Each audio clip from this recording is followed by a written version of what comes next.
बच्चों देखो, ज्ञान बढ़ाओ, पढ़ते जाओ, बढ़ते जाओ। शिक्षा दर्शन। जी हाँ, पढ़ाई के साथ मस्ती भी। यह शिक्षा विभाग राजस्थान सरकार द्वारा बच्चों को टीवी के माध्यम से पढ़ाई का अपना एक अनूठा रोचक कार्यक्रम है। डीडी राजस्थान के अलावा अन्य 13 नेटवर्क चैनल पर एक साथ प्रसारित किया जा रहा है, जिसका नाम है शिक्षा दर्शन। इसके अंतर्गत आप कक्षा 1 से 12 तक वीडियो के माध्यम से अध्ययन कर सकते हैं। इस कार्यक्रम से आपको घर बैठे 5 दिन सभी विषयों की विषय वस्तु अत्यंत रोचक तरीके से समझाई जाएगी तथा शनिवार को विभिन्न क्षेत्रों की जानकारी आपको दी जाएगी। यह 3.25 घंटे चलने वाला कार्यक्रम है। राजस्थान राज्य शैक्षिक अनुसंधान एवं प्रशिक्षण परिषद उदयपुर के तत्वावधान में तैयार किया गया है। यह कार्यक्रम इस प्रकार रहेगा: कक्षा 9 से 10 दोपहर 12:30 से 1:30 बजे तक, कक्षा 11 से 12 1:30 बजे से 2:30 बजे तक व कक्षा 1 से 8 तक का कार्यक्रम 3 बजे से 4:15 तक रहेगा। नमस्कार बच्चों, राजस्थान सरकार के शिक्षा दर्शन प्रोग्राम में आप सभी का स्वागत है। आज हम कक्षा 6 से 8 के लिए गणित विषय लेकर के आए हैं। बच्चों, आज हम कक्षा 6 में पढ़ेंगे 6 अंकों की संख्याएं और 8 अंकों की संख्याएं, और कक्षा 7 में हम गणित में पढ़ेंगे परिमेय संख्याएं, मानक रूप व निरूपण, और कक्षा 8 में हम गणित विषय में आज पढ़ेंगे परिमेय संख्याओं का क्रम विनिमय गुणधर्म। तो बच्चों, पढ़ने और समझने के बाद हम पाठ से संबंधित प्रश्नों को हल भी करेंगे। तो आप अपनी अपनी कॉपी पेन लेकर के बैठ जाएं और मुख्य मुख्य बातों को लिखते जाएं, जिससे पाठ के अंत में पूछे गए प्रश्नों का उत्तर आप आसानी से दे सकेंगे। तो चलिए आज के पाठ गणित की शुरुआत करते हैं। आइए।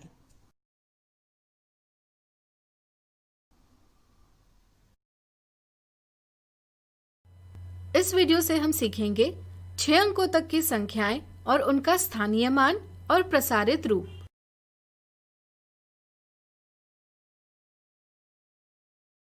छह अंक वाली बड़ी संख्याएं हमें कई जगहों पर उपयोगी सिद्ध होती है, जैसे किसी व्यक्ति की वार्षिक आय, किसी कंपनी द्वारा बेची गई चीजों की संख्या,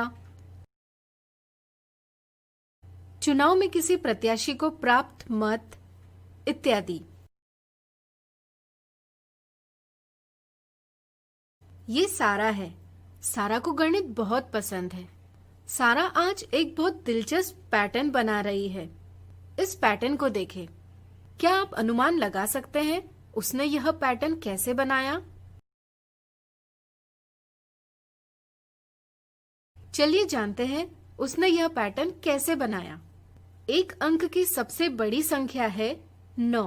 इसमें 1 मिलाने पर 10, यह सबसे छोटी 2 अंकों वाली संख्या प्राप्त होती है।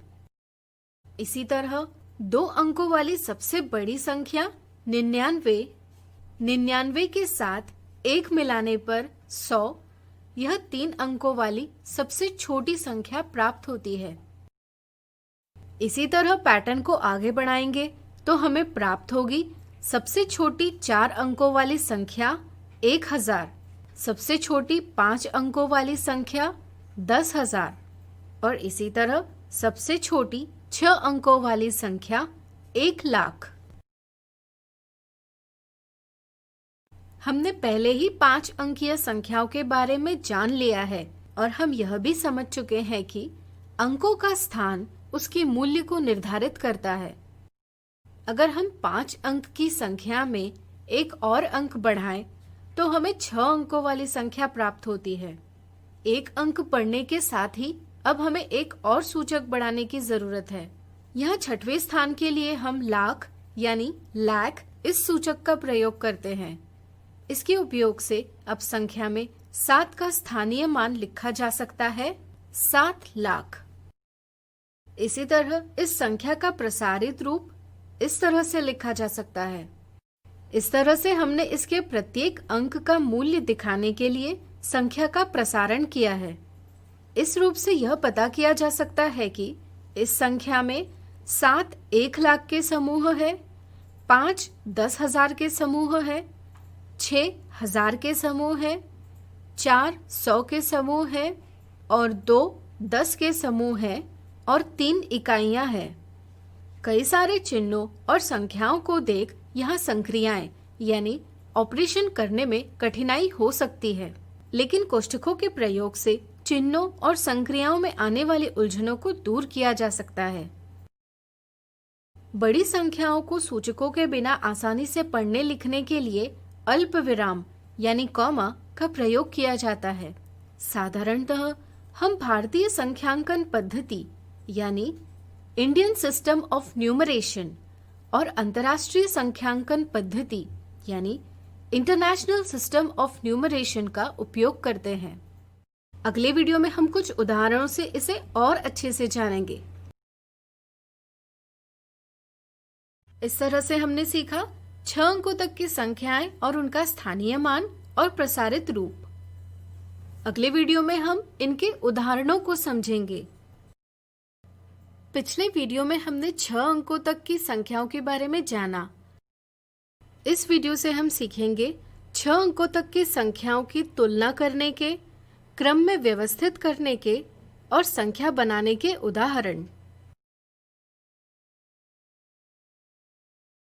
दी हुई संख्या के लिए भारतीय संख्यांकन पद्धति और अंतर्राष्ट्रीय संख्यांकन पद्धति के अनुसार अल्प विराम देकर इसका संख्या नाम लिखें और प्रसारित रूप प्राप्त करें।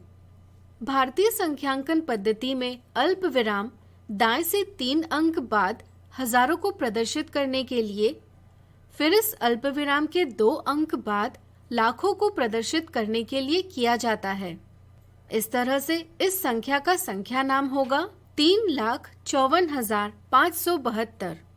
अंतर्राष्ट्रीय संख्यांकन पद्धति में अल्प विराम दाएं से 3 अंक बाद हजारों को प्रदर्शित करने के लिए, फिर इस अल्प विराम के 3 अंक बाद मिलियनों को प्रदर्शित करने के लिए किया जाता है। यहाँ मिलियन के लिए कोई अंक न होने के कारण हम मिलियनों को प्रदर्शित करने वाले अल्प विराम का प्रयोग नहीं करेंगे। इस तरह से इस संख्या का संख्या नाम होगा 354,572 और इसका प्रसारित रूप होगा इस प्रकार।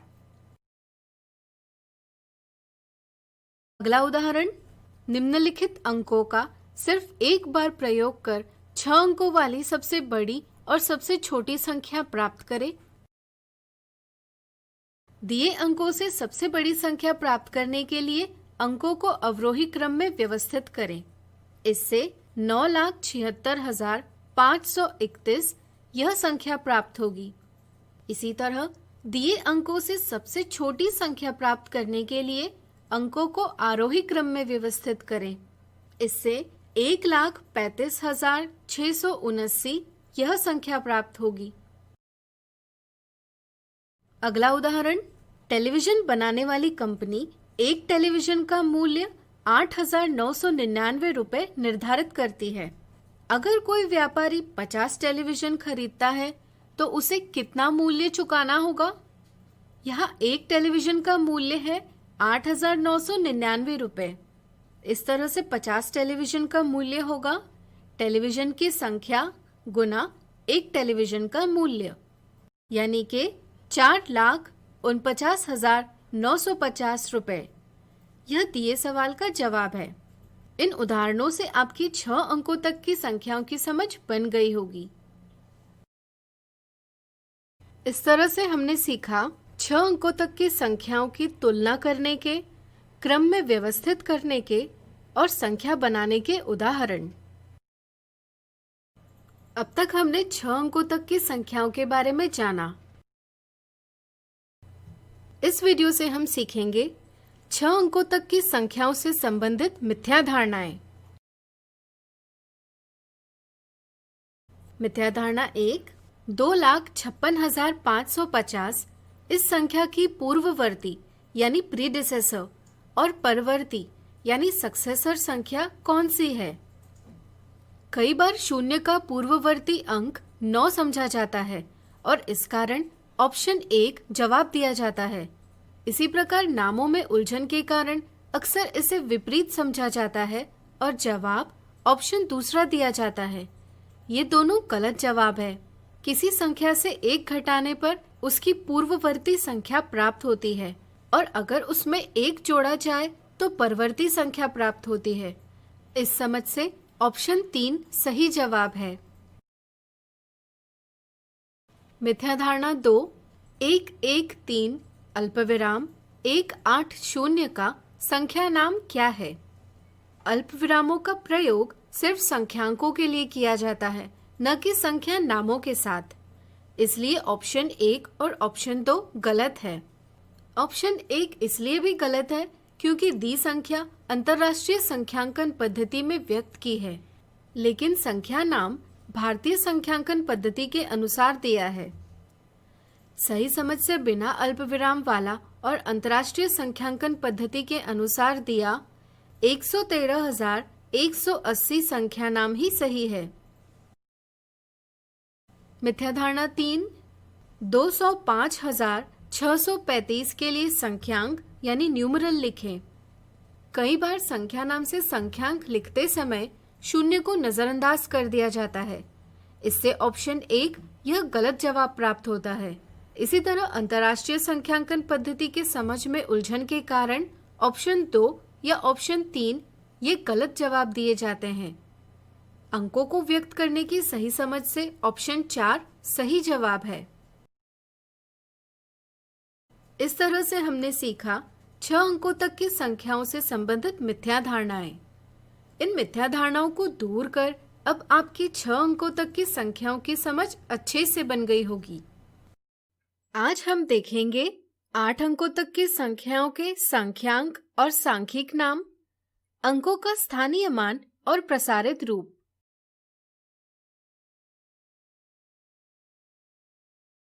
7 और 8 अंक वाली बड़ी संख्याएं हमें कई जगहों पर उपयोगी सिद्ध होती है, जैसे किसी शहर की जनसंख्या व्यक्त करने के लिए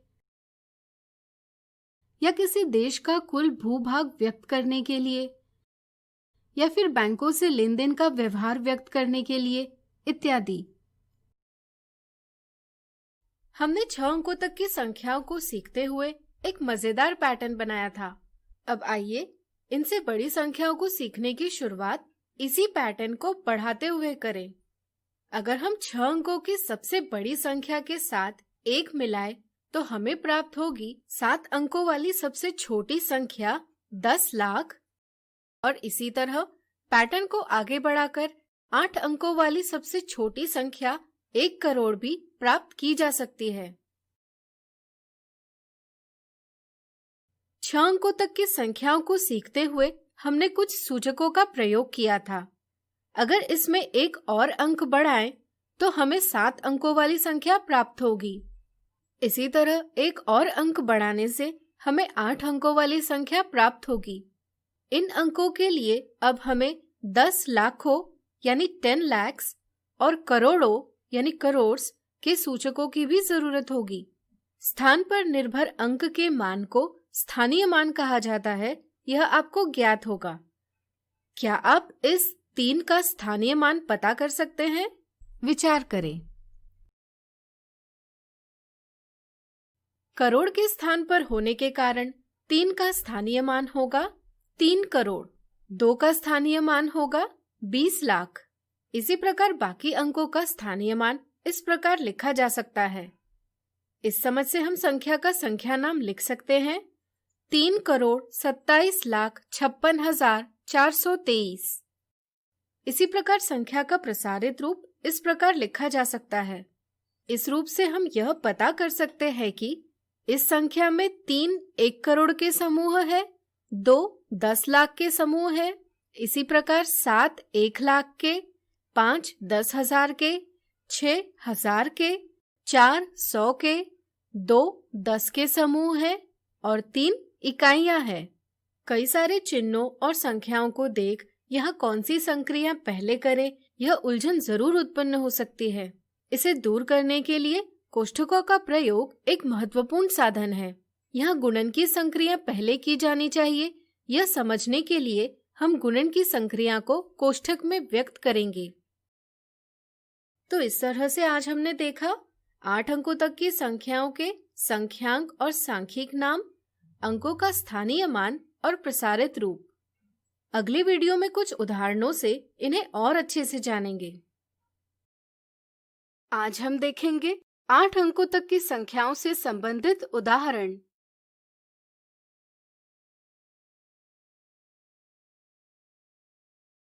दी हुई संख्या के लिए भारतीय संख्यांकन पद्धति और अंतर्राष्ट्रीय संख्यांकन पद्धति के अनुसार अल्पविराम देकर इसका संख्या नाम ज्ञात करें। भारतीय संख्यांकन पद्धति में अल्पविराम दाएं से 3 अंक बाद हजारों को प्रदर्शित करने के लिए, फिर 2 अंक बाद लाखों को प्रदर्शित करने के लिए और फिर 2 अंक बाद करोड़ों को प्रदर्शित करने के लिए किया जाता है। इस पद्धति में संख्या नाम होगा 2,43,56,655। अंतर्राष्ट्रीय संख्यांकन पद्धति में अल्पविराम दाएं से 3 अंक बाद हजारों को प्रदर्शित करने के लिए, फिर 3 अंक बाद मिलियनों को प्रदर्शित करने के लिए किया जाता है। इस पद्धति में संख्या नाम होगा 24,356,655। आज हमने देखा 8 अंकों तक की संख्याओं से संबंधित उदाहरण। अगले वीडियो में इनसे जुड़ी कुछ मिथ्या धारणाओं और साधारण गलतियों को दूर करेंगे। आज हम देखेंगे 8 अंकों तक की संख्याओं से संबंधित मिथ्या धारणा और साधारण गलतियां।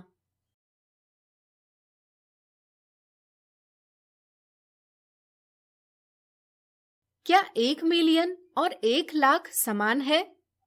कई बार यह मिथ्या धारणा होती है कि 1 मिलियन और 1 लाख समान ही होते हैं। यह एक गलत समझ है। इसे दूर करने के लिए अंकों में व्यक्त करें। 1 मिलियन इस प्रकार व्यक्त किए जाते हैं। मिलियन अंतर्राष्ट्रीय संख्यांकन पद्धति में प्रयोग होता है।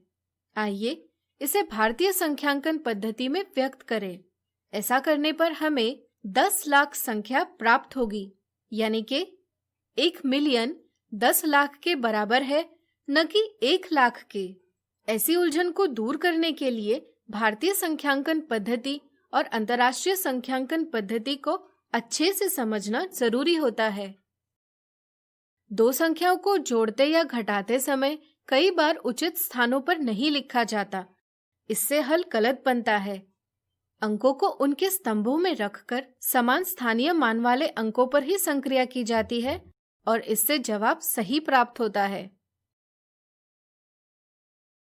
कई बार गुणा करते समय स्थानीय मानों के लिए रखे जाने वाले शून्य को नजरअंदाज कर दिया जाता है।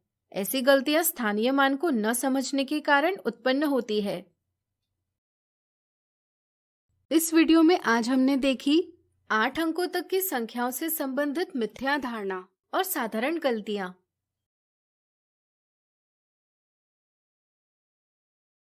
आज हम सीखेंगे परिमेय संख्याओं का मानक रूप और इनका संख्या रेखा पर निरूपण।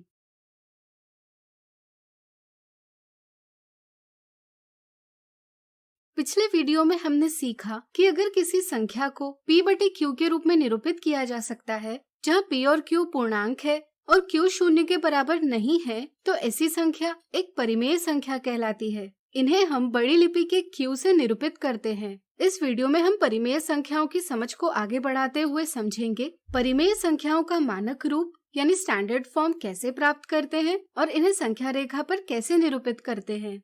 तो आइए पहले हम समझेंगे परिमेय संख्याओं का मानक रूप कैसे प्राप्त करें। यहाँ 2 परिमेय संख्याएं हैं। एक है ऋण 2/5 और दूसरी है 12/18।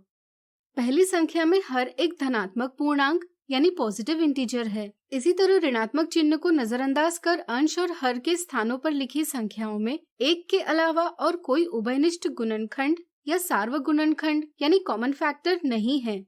इस तरह से यदि किसी परिमेय संख्या का हर धनात्मक पूर्णांक है और अंश और हर के गुणनखंडों में सिर्फ एक यही गुणनखंड उभयनिष्ठ है, तो ऐसी परिमेय संख्या अपने मानक रूप में होती है। यह भिन्न के सरलतम रूप यानी सिंपलेस्ट फॉर्म जैसा ही है। क्या आप बता सकते हैं दूसरी परिमेय संख्या भी अपने मानक रूप में है या नहीं? सोचिए सोचिए। बिल्कुल सही। इस संख्या का हर धनात्मक नहीं है और इसके अंश और हर के गुणनखंडों में 1 के साथ साथ 2 और 3 भी उभयनिष्ठ गुणनखंड है। इसलिए 12/18 अपने मानक रूप में नहीं है। अगर हमें इसे अपने मानक रूप में लाना होगा तो पहले हमें इसका हर धनात्मक करना होगा। क्या आप बता सकते हैं यह हम कैसे करेंगे? बिल्कुल सही। हम इस परिमेय संख्या के अंश और हर दोनों को ऋण 1 से गुणा करेंगे। अंश और हर दोनों को ऋण 1 से गुणा करने पर संख्या का मान तो बराबर रहेगा, लेकिन हर जरूर धनात्मक बन जाएगा। अब हम अंश और हर के स्थानों पर लिखी संख्याओं का चिन्ह नजरअंदाज कर इनका मस यानी HCF प्राप्त करेंगे। इसके लिए हम 12 और 18 का अभाज्य गुणनखंडन यानी प्राइम फैक्टराइजेशन करेंगे। दोनों में उभयनिष्ठ गुणनखंडों के गुणन से हमें इनका मस प्राप्त होगा 6। अब हम 12 और 18 दोनों को इनके मस 6 से विभाजित करेंगे, जिससे हमें परिमेय संख्या प्राप्त होगी ऋण 2/3। यह 12/18 का मानक रूप है। अब आइए जाने संख्या रेखा पर परिमेय संख्याओं को कैसे निरूपित किया जाता है। मान लीजिए हमें ऋण 3/8 को संख्या रेखा पर निरूपित करना है। यह हम निम्न प्रकार से करेंगे। पहले हम एक संख्या रेखा बनाएंगे और इस पर एक बिंदु 0 से अंकित करेंगे। 0 के दाईं ओर धनात्मक पूर्णांक अंकित किए जाते हैं और बाईं ओर ऋणात्मक पूर्णांक यानी नेगेटिव इंटीजर्स अंकित किए जाते हैं। तो बताइए हम ऋण 3/8 को 0 के कौन सी दिशा में अंकित करेंगे? बिल्कुल सही। चूंकि ऋण 3/8 ऋणात्मक परिमेय संख्या है, इसलिए इसे 0 के बाईं ओर अंकित करेंगे। अगर हम चिन्ह के बिना अंश और हर की तुलना करें तो यह पता चलता है कि अंश हर से छोटा है, यानी कि 3/8 इकाई से छोटी दूरी है। इसलिए हम कह सकते हैं कि ऋण 3/8 का स्थान 0 और ऋण 1 के बीच होगा। अब हम देखते हैं कि इस परिमेय संख्या का हर 8 है, इसलिए हम 0 और ऋण 1 तक की दूरी के 8 बराबर भाग करेंगे। परिमेय संख्या का अंश ऋण 3 है। यह ऋण चिन्ह से पता चलता है कि हमें 0 के बाईं ओर चलना है और 3 से पता चलता है कि 3 कदम चलना है। इस तरह ऋण 3 के लिए हम 0 के बाईं ओर 3 कदम चलेंगे। ऐसा करने पर हम जिस बिंदु पर पहुंच जाएंगे वह होगा ऋण 3/8। इस प्रकार हम ऋण 3/8 को संख्या रेखा पर निरूपित करते हैं। चलिए इसे एक और उदाहरण से समझें। मान लीजिए हमें 27/12 को संख्या रेखा पर निरूपित करना है। यह हम निम्न प्रकार से करेंगे। यहाँ हम देखते हैं कि इस परिमेय संख्या का हर धनात्मक पूर्णांक नहीं है, तो सबसे पहले हम इसके अंश और हर दोनों को ऋण 1 से गुणा कर इसे बराबर मान वाली परिमेय संख्या में बदल लेंगे, जिसका हर धनात्मक पूर्णांक होगा। यानी कि यहाँ हमें परिमेय संख्या प्राप्त होगी ऋण 27/12। इसे संख्या रेखा पर व्यक्त करने के लिए हम पहले जैसे ही एक संख्या रेखा बनाएंगे। चूंकि ऋण 27/12 ऋणात्मक परिमेय संख्या है, इसलिए इसका स्थान 0 के बाईं ओर होगा। अब हम ऋण 27/12 को मिश्रित रूप में ऋण 2 और 3/12 इस प्रकार व्यक्त करेंगे। इसे देखकर क्या आप बता सकते हैं ऋण 2 और 3/12 का स्थान कौन से दो पूर्णांकों के बीच आएगा? सोचिए सोचिए। बिल्कुल सही। ऋण 2 और 3/12 का स्थान ऋण 2 के बाईं ओर लेकिन ऋण 3 के दाईं ओर आएगा, यानी कि ऋण 2 और ऋण 3 के बीच में आएगा। ठीक ठीक स्थान प्राप्त करने के लिए हम ऋण 2 से ऋण 3 की दूरी को 12 बराबर भागों में विभाजित करेंगे और चूंकि अंश 3 है, इसलिए ऋण 2 के बाईं ओर 3 कदम चलेंगे। अंतिम कदम वाले बिंदु को हम ऋण 2 और 3/12 यानी कि ऋण 27/12 या 27/12 अंकित करेंगे। इस तरह से अब आप समझ ही गए होंगे कि कैसे हम परिमेय संख्याओं का मानक रूप प्राप्त करते हैं और कैसे इन्हें संख्या रेखा पर निरूपित करते हैं। तो आज हमने सीखा परिमेय संख्याओं का मानक रूप और इनका संख्या रेखा पर निरूपण। अगले वीडियो में कुछ उदाहरणों से इन्हें और अच्छे से जानेंगे। आज हम देखेंगे परिमेय संख्याओं से संबंधित निम्नलिखित अवधारणाओं के उदाहरण, परिमेय संख्याओं का मानक रूप और परिमेय संख्याओं का संख्या रेखा पर निरूपण।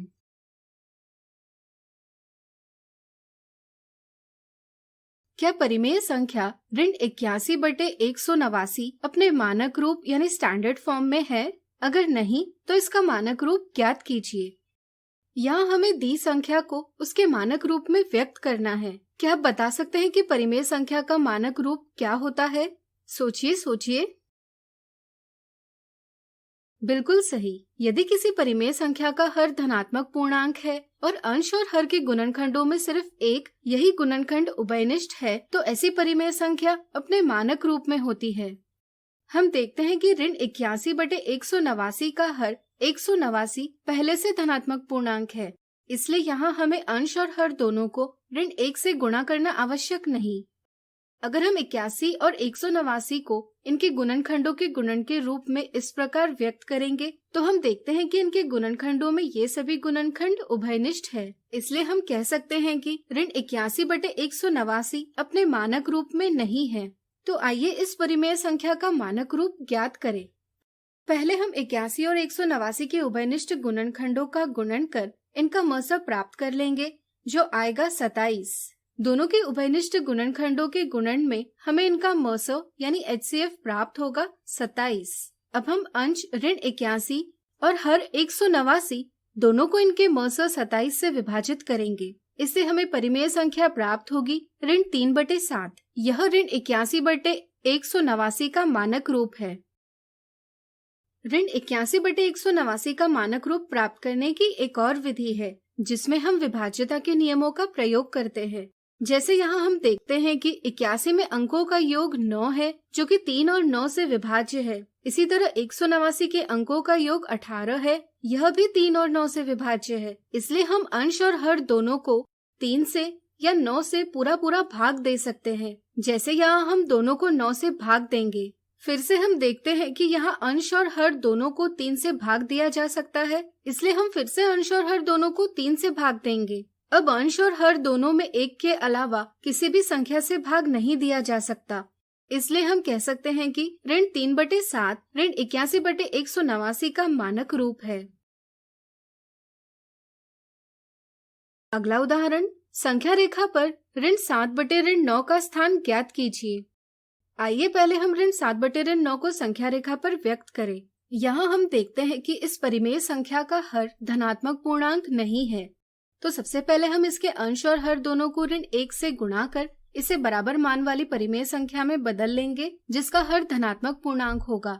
यानी कि यहाँ हमें परिमेय संख्या प्राप्त होगी 7/9। संख्या रेखा पर 7/9 को व्यक्त करने के लिए पहले हम एक संख्या रेखा बनाएंगे और इस पर एक बिंदु 0 से अंकित करेंगे। 0 के दाईं ओर धनात्मक पूर्णांक यानी पॉजिटिव इंटीजर्स अंकित किए जाते हैं और बाईं ओर ऋणात्मक पूर्णांक यानी नेगेटिव इंटीजर्स अंकित किए जाते हैं।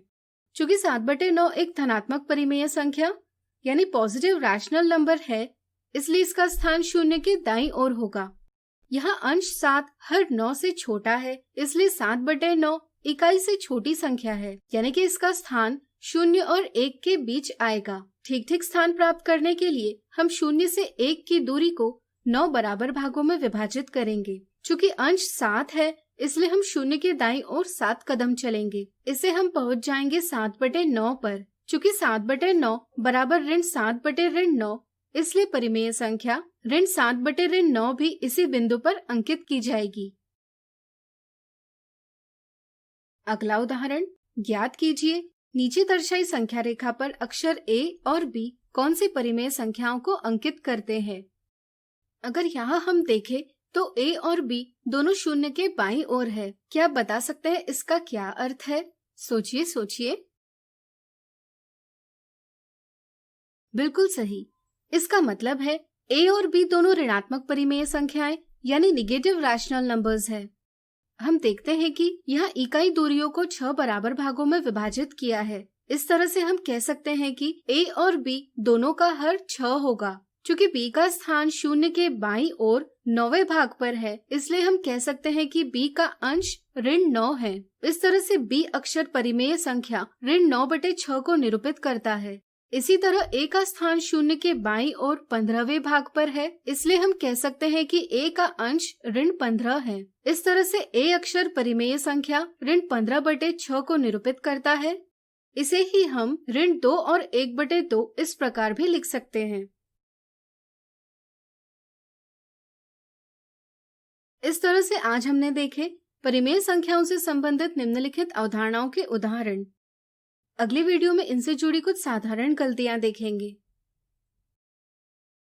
आज हम देखेंगे परिमेय संख्याओं के मानक रूप और संख्या रेखा पर निरूपण से संबंधित कुछ साधारण गलतियां। परिमेय संख्याओं का मानक रूप यानी स्टैंडर्ड फॉर्म प्राप्त करते समय अक्सर बच्चे कुछ साधारण गलतियां करते हैं। आइए इन्हें समझें।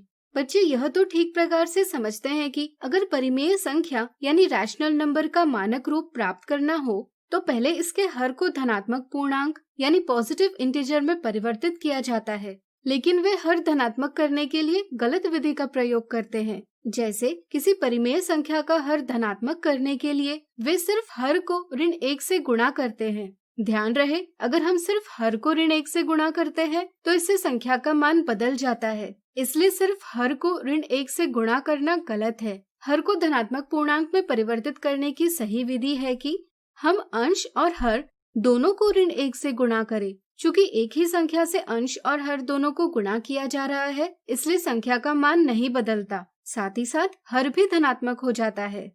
कुछ बच्चे ऋण 18/24 का मानक रूप प्राप्त करते समय अंश 18 और हर 24 के मौस यानी HCF 6 से अंश और हर दोनों को विभाजित न करते हुए अंश और हर दोनों को उनके किसी एक उभयनिष्ठ गुणनखंड यानी कॉमन फैक्टर जैसे 3 से विभाजित करते हैं। इससे उन्हें परिमेय संख्या प्राप्त होती है ऋण 6/8। अक्सर बच्चे इसे ही मानक रूप समझ लेते हैं। वे यह भूल जाते हैं कि हमें अंश और हर दोनों को इनके उभयनिष्ठ गुणनखंडों से तब तक विभाजित करते रहना है जब तक कि दोनों में एक के अलावा कोई और उभयनिष्ठ गुणनखंड ना हो। जैसा कि आप देख सकते हैं 6 और 8 का 2 यह उभयनिष्ठ गुणनखंड है, इसलिए हम अंश 6 और हर 8 दोनों को इनके उभयनिष्ठ गुणनखंड 2 से विभाजित करेंगे। इससे हमें परिमेय संख्या का सही मानक रूप प्राप्त होगा ऋण 3/4। अगर बच्चों को 25/125, 200/900, 4000/8000, 12000/2000 जैसी संख्याओं को संख्या रेखा पर निरूपित करने के लिए कहा जाए तो कुछ बच्चे अंश और हर में बड़ी संख्याएं देखकर यह समझ लेते हैं कि इन संख्याओं को संख्या रेखा पर निरूपित नहीं किया जा सकता। इसी तरह कुछ बच्चे संख्याओं को जैसी दी है उसी प्रकार से दर्शाने की कोशिश करते हैं। जैसे वे 25/125 को दर्शाने के लिए 0 और 1 के बीच 125 बराबर भाग बनाने लग जाते हैं। इससे गलतियां होने की संभावना बढ़ जाती है, साथ ही साथ काफी समय भी लग जाता है। सही समझ यह है कि हम किसी भी परिमेय संख्या को संख्या रेखा पर निरूपित कर सकते हैं, लेकिन इसके लिए यह आवश्यक है कि हम दी परिमेय संख्या को मानक रूप में व्यक्त करें। जैसे अगर हमें 25/125 को संख्या रेखा पर दर्शाना है तो इसे हम मानक रूप में 1/5 इस प्रकार व्यक्त कर सकते हैं। यहाँ 25/125 का मान 1/5 के मान के बराबर है, इसलिए संख्या रेखा पर इन्हें एक ही स्थान पर दर्शाया जाएगा। 1/5 का स्थान 0 से 1 के बीच की इकाई दूरी को 5 बराबर भागों में विभाजित कर पहले भाग से दर्शाया जा सकता है। अब जैसा कि आप देख सकते हैं 25/125 को संख्या रेखा पर निरूपित करने की तुलना में 1/5 को निरूपित करना आसान है, इसलिए किसी भी परिमेय संख्या को उसके मानक रूप के उपयोग से संख्या रेखा पर आसानी से निरूपित किया जा सकता है। क्या आप इन संख्याओं को संख्या रेखा पर निरूपित कर पाएंगे? स्वयं प्रयास कीजिए। इस प्रकार आज हमने देखी परिमेय संख्याओं के मानक रूप और संख्या रेखा पर निरूपण से संबंधित कुछ साधारण गलतियां। दोस्तों, इस वीडियो में आपका स्वागत है। आज हम परिमेय संख्याओं के क्रम विनिमेय गुणधर्म के बारे में पढ़ेंगे। आइए देखते हैं आज कक्षा में क्या हो रहा है। बच्चों, राहुल किसी काम से दिल्ली से कानपुर गया और फिर कानपुर से प्रयागराज गया। दिल्ली से कानपुर की दूरी 495 किलोमीटर है और कानपुर से प्रयागराज की दूरी 205 किलोमीटर है। तो राहुल को दिल्ली से प्रयागराज जाने में कितनी दूरी तय करनी पड़ी? बच्चों, आपका उत्तर 700 किलोमीटर आया होगा। अब राहुल को जब वापस आना था तब वो प्रयागराज से कानपुर गया और फिर कानपुर से दिल्ली पहुंचा। तो बच्चों, अब उसने कितनी दूरी तय की? आपने सही सोचा, 700 किलोमीटर। बच्चों, यहाँ पर हम देख सकते हैं कि दोनों ही स्थितियों में राहुल ने बराबर दूरी तय की। यहाँ इन संख्याओं को जोड़ते समय उनके क्रमों को बदलने से उत्तर में कोई बदलाव नहीं आया। सर, यहाँ दो पूर्णांकों को जोड़ा जा रहा है, इसीलिए हर स्थिति में योगफल समान आया, क्योंकि पूर्णांकों का योग क्रम विनिमय यानी कम्यूटेटिव होता है। सही कहा सोहन। अब क्रम विनिमयता का अर्थ भी सबको बताओ। सर, विनिमय का अर्थ है अदला बदली और क्रम विनिमय का अर्थ है क्रमों की अदला बदली करना। जैसे कि यहाँ पर हमने देखा कि इन दोनों पूर्णांकों को किसी भी क्रम में जोड़ें तो उनका योगफल नहीं बदलता है। हम किन्हीं भी दो पूर्णांक जैसे कि a और b को किसी भी क्रम में जोड़ें या गुना करें तो उत्तर में कोई बदलाव नहीं आता है, क्योंकि पूर्णांकों का योग और गुणन क्रम विनिमय होता है। सही कहा सोहन। पिछली कक्षा में हम प्राकृत संख्याएं, पूर्ण संख्याएं और पूर्णांकों के क्रम विनिमय गुणधर्म के बारे में पढ़ चुके हैं। आज हम परिमेय संख्याओं के क्रम विनिमय गुणधर्म पर चर्चा करेंगे। परिमेय संख्याएं वे संख्याएं हैं जिन्हें हम p बटे q के रूप में लिख सकते हैं, जहां p और q पूर्णांक है और q एक शून्येतर संख्या है, जैसे कि 4 बटे 7, ऋण 10 बटे 49 इत्यादि। हम प्राकृत संख्याएं, पूर्ण संख्याएं और पूर्णांकों को भी p बटे q के रूप में लिख सकते हैं। यहाँ हम हर की जगह 1 लिख सकते हैं, इसीलिए ये भी परिमेय संख्याएं ही हैं। चलिए अब परिमेय संख्याओं के योग के लिए क्रम विनिमयता पे चर्चा करते हैं। मान लीजिए कि हमारे पास दो परिमेय संख्याएं हैं। अब इन्हें क्रमागत तरीके से जोड़िए। ऐसी संख्याओं को हम कैसे जोड़ेंगे? जैसे हम भिन्नों को जोड़ा करते हैं, लघुत्तम समवर्त्य LCM की सहायता से। यहाँ पर हरों का लघुत्तम समवर्त्य है 12। इन्हें जोड़ने पर हमें उत्तर 11 बटे 12 मिलेगा। अब एक बार इनका क्रम बदलकर जोड़िए। हम देखेंगे कि दोनों ही बार उत्तर 11 बटे 12 आएगा। बच्चों, अब आप स्क्रीन पर दिए गए संख्याओं को इस क्रम में जोड़िए। ध्यान रहे, यहाँ पहले सवाल में जो 5 है उसे आप 5 बटे 1 के रूप में भी लिख सकते हैं। आप सब भी वीडियो को रोककर इन सवालों को हल करिए और इनके उत्तर लिख लीजिए, जो इस प्रकार होंगे। अब आप इन संख्याओं के क्रम बदलिए और इन्हें जोड़िए।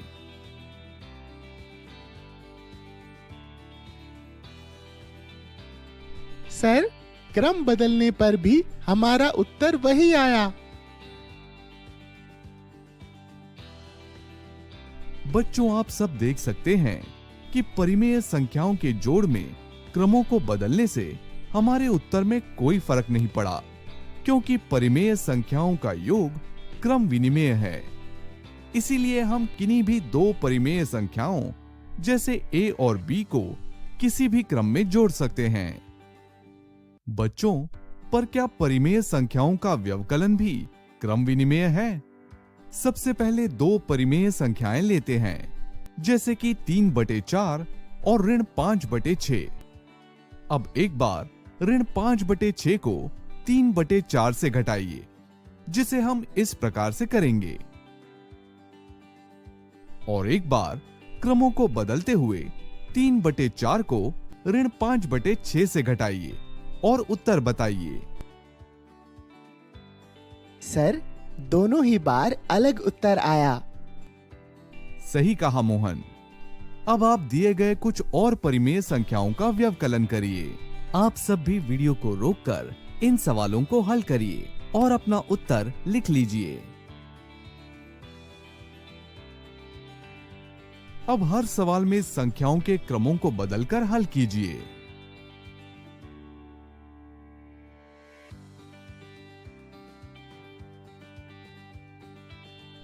दिए गए हर सवाल में संख्याओं के क्रमों को बदलने से हमारा उत्तर अलग आया है। हम यहाँ देख सकते हैं कि व्यवकलन में संख्याओं के क्रमों को बदलने से हमारा उत्तर बदल जाता है, क्योंकि परिमेय संख्याओं का व्यवकलन क्रम विनिमेय नहीं है। इसीलिए हम कह सकते हैं कि किन्हीं भी दो परिमेय संख्याओं a और b के लिए a घटा b घटा a के बराबर नहीं है। चलिए आगे बढ़ते हुए एक और संक्रिया गुणन पर चर्चा करते हैं।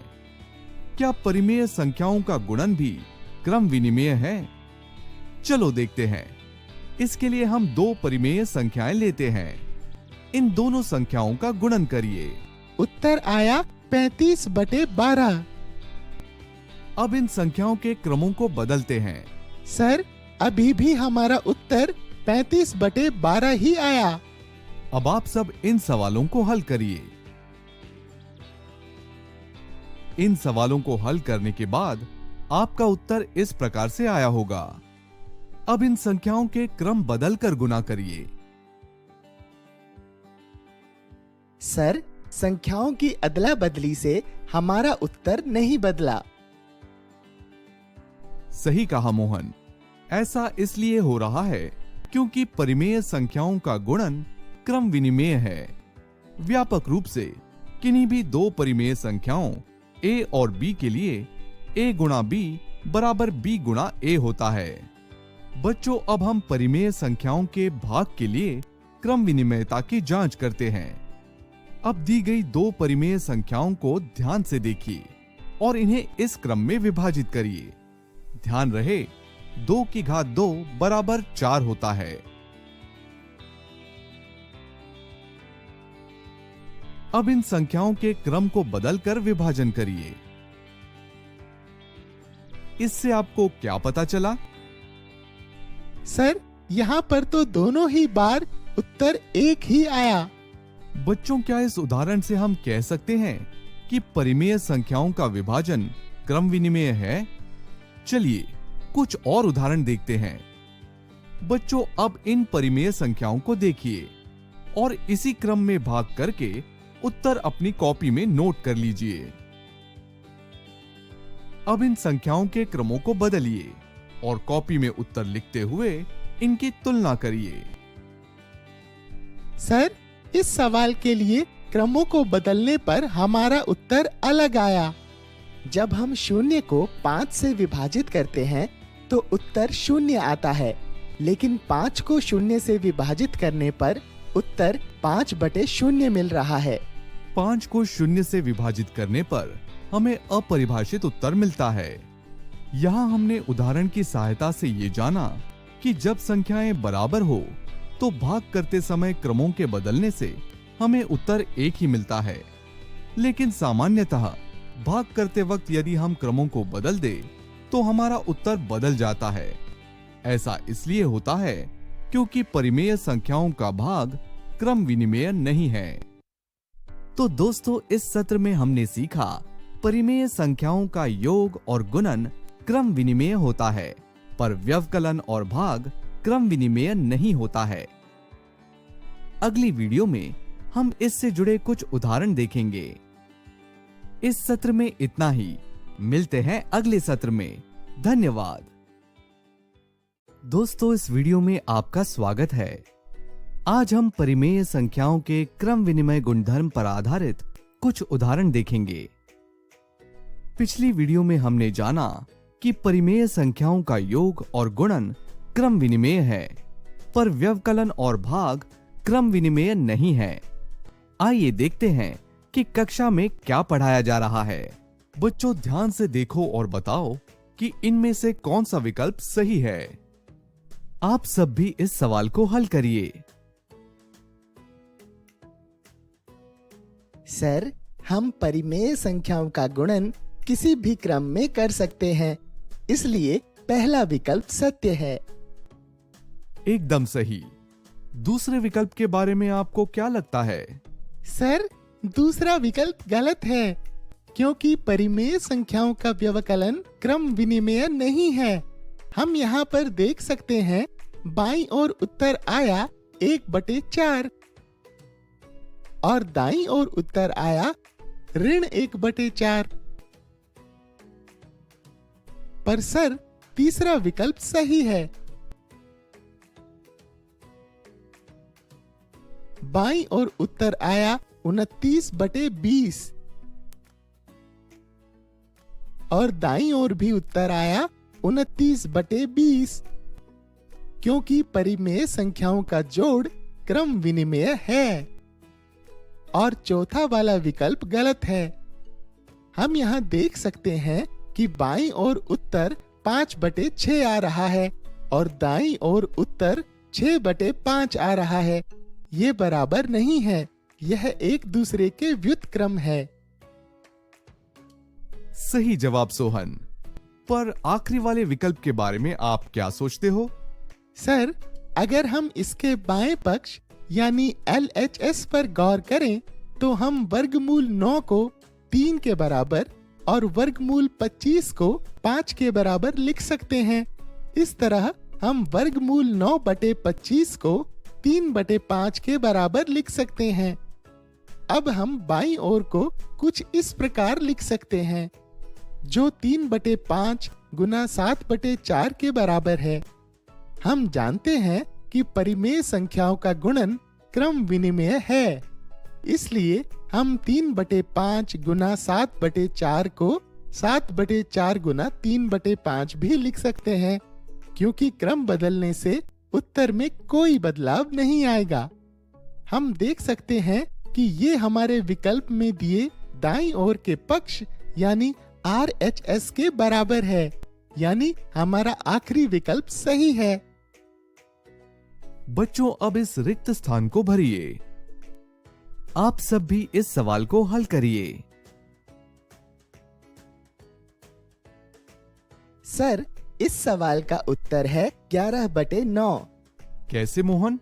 सर, इस सवाल में हमें ऐसी संख्या ढूंढनी है जो कि वर्गमूल 4/3 से गुना होने पर 11/9 और 2/3 के गुणनफल के बराबर उत्तर दे। वर्गमूल 4 बराबर 2 होता है, इसलिए हम इसे इस प्रकार लिख सकते हैं। दिए गए प्रश्न को हम इस तरह भी लिख सकते हैं। अब इसे हल करिए। हम जानते हैं कि परिमेय संख्याओं का गुणन क्रम विनिमेय होता है, इसलिए अगर हम यहाँ रिक्त स्थान पर 11/9 लिखेंगे तो हम देख सकते हैं कि बायां पक्ष दाएं पक्ष के बराबर है, यानी हमारा उत्तर 11/9 है। बच्चों, इस वीडियो में हमने परिमेय संख्याओं की क्रम विनिमयता से संबंधित उदाहरण देखे। इस सत्र में इतना ही। धन्यवाद।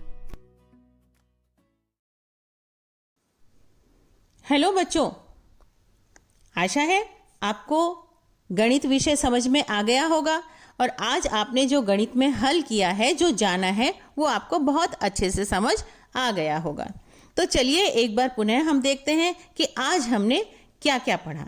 तो बच्चों, आज हमने पढ़ा कक्षा 6 से 8 में। कक्षा 6 में हमने जाना कि 6 अंकों की संख्याएं और 8 अंकों की संख्याएं कौन कौन सी होती हैं। और उसके बाद कक्षा 7 में हमने देखा परिमेय संख्या, मानक, रूप व निरूपण। और कक्षा 8 में हमने पढ़ा परिमेय संख्याओं का क्रम विनिमय गुणधर्म। तो बच्चों, आपको ये तीनों पाठ समझ आ गए होंगे। चलिए देखते हैं कि कल हम क्या पढ़ेंगे। तो बच्चों, कल भी हम कक्षा 6 से 8 के लिए गणित विषय लेकर के आए हैं। कक्षा 6 में गणित में कल हम पढ़ेंगे आकलन और सन्निकट रोमन संख्यांक। और कक्षा 7 में परिमेय संख्याओं की तुलना पाठ पढ़ा जाएगा।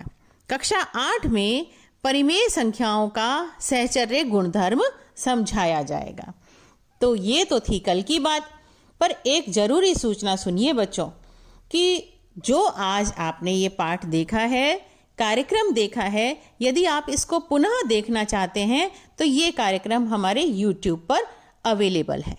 आप YouTube पर जाएं और शिक्षा दर्शन डीडी राजस्थान सर्च करके आप इस कार्यक्रम को पुनः देख सकते हैं। है ना अच्छी बात? चलिए मिलते हैं कल इसी समय। धन्यवाद। बच्चों, आपको यह कार्यक्रम कैसा लगा? अपना सुझाव अवश्य दें।